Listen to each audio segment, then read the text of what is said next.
I want to share a message with my father friends today. So as we are raising our children, young or old, wherever it is, we have this weight to instill in them values like integrity, hard work, honesty, kindness, even introduce them to Jesus. And I'm not the perfect father, but I'd say I've got a fair bit of experience. So back in the day, Rochelle and I, we had 5 kids within 10 years.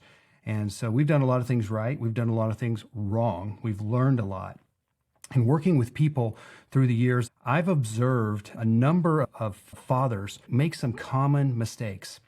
One of the most common mistakes that fathers make is to try and live the life that they wanted to live through their child. Some people say living vicariously through your child. All the things that you wanted to do that you didn't do or you didn't stick with, or all the setbacks, whatever it happened to be, it's easy to want our child to fulfill the destiny that we wish we had. Another one is to expect our son to be a chip off the old block, to be good at the same subjects in school that we were good at, to the same sports, and to love the same things that we loved. We may even want them to take over the family business or just follow the career path that we had. But here's the thing. Our children are unique creatures made by God, and they're not wired internally just like we are. Of course, we want them to have the same values, but they may not have the same skills, motivations, and preferences that we have. So when we put these expectations, whether they're verbalized or not, we put these on our children and they don't match the way that God made the child. It creates this dissonance inside, this tension inside, and there's tension and friction, and it can often lead to resentment and rebellion. And that's not fun for anybody.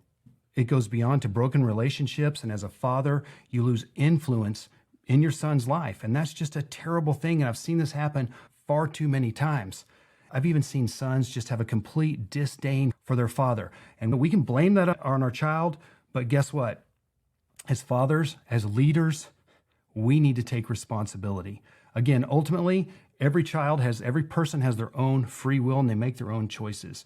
But I just see so many fathers making the same error. And I almost made the same thing. But because we had so many children in a short time, I started realizing that they're all made differently. The beliefs that I held about children and the makeup of people changed when we had children.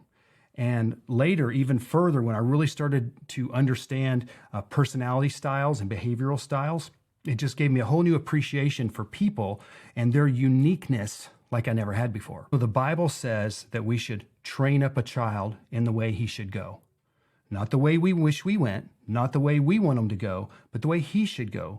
Because each person has their own unique gifts and talents and motivations. So dads, I want to challenge you to evaluate your own thinking. I want you to see your son as a unique soul, a unique person. And our jobs as fathers, is to steward that and to help them grow up into who they should be. So I'm just going to ask you to do something. Ask God, will you let me see my son through new eyes, through your eyes? Have you put unreasonable expectations on your son? Are you trying to get him to live the life you wish you lived? Are you trying to live vicariously through him? Are you expecting him to follow in your footsteps and love the things you loved and be good at all the things that you're good at? Now, who we are, a lot of that is the values that our parents instill to us, the environment in which we're raised, but so much of it is also who God made us. That's not going to change. Now, maybe you're listening today and you're like, dang, Jason, I really messed up. Yeah, that's exactly what happened in my relationship with my son. It's too late. He's older. He's grown, whatever it is. You can't go back and redo things. But what you can do, you can own it. You can just say, son, I owe you a huge apology. I did A, B, and C. I put unreasonable expectations on you. I thought you were supposed to be just like me, and I didn't realize that God created you with your own talents and your own skills and your own abilities. And son, for that, I want to apologize to you and ask for your forgiveness. You never know the difference that could make in your son's life if that's you. So look at things through new lenses, guys.